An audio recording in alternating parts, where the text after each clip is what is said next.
Les sorgues du Comtat aiment relever des défis. Et pour nous, il y a 3 défis majeurs actuellement. Il y a effectivement le défi de la transition écologique à organiser. Il y a également le social et il y a l'économique. Quant au volet transition écologique, eh bien, on s'engage à tous les niveaux, avec l'hydrogène vert, avec le PCAET, de manière à encadrer notre stratégie. La communauté d'agglomération du Sorgue du Comtat s'est engagée effectivement de faire son PCAET, qu'on appelle le plan climat, air, énergie territoriale, qui va nous permettre d'être une feuille de route avec des défis pour les années à venir, jusqu'en 2030, voire 2050, concernant tout ce qui est transition écologique. Je crois qu'on rentre vraiment dans une autre ère.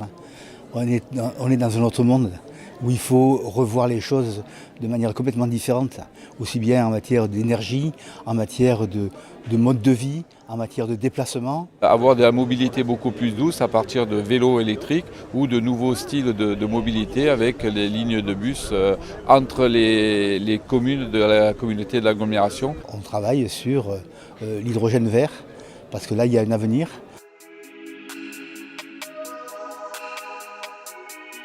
La société Inoé s'est rapprochée de l'agglomération des Sorgues du Comtat en 2021 pour développer ce projet de production et de distribution d'hydrogène renouvelable localement, puisqu'ils ont une démarche de transition écologique et énergétique extrêmement ambitieuse et veulent porter ce rôle de pionnier à l'échelle du département et de la région pour produire sur place de l'hydrogène, le distribuer et l'utiliser. On s'est engagé dans ce projet depuis maintenant presque 2 ans avec la société Inoé, avec les bus Arnaud, et justement pour permettre au Vaucluse d'être demain un producteur d'hydrogène vert qui va nous permettre déjà pour nous alimenter pour nos propres véhicules, mais aussi les véhicules de certains logisticiens, voire peut-être demain de certaines entreprises. Nous sommes prestataires pour le compte des Sorgues du Comtat.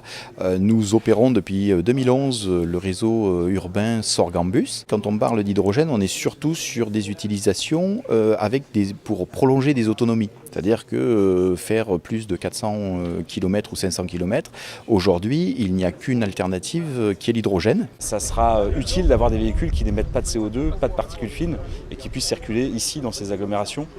Donc ça s'est amené à se développer assez massivement. Et pour cela, c'est des objectifs à atteindre.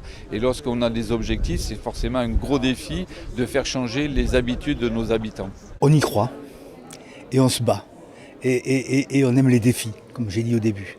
Et donc ces défis-là, les 3 dont j'ai parlé, écologie, économie et sociale, eh bien on s'y attelle avec une équipe au Sorgues du Comtat qui en veut.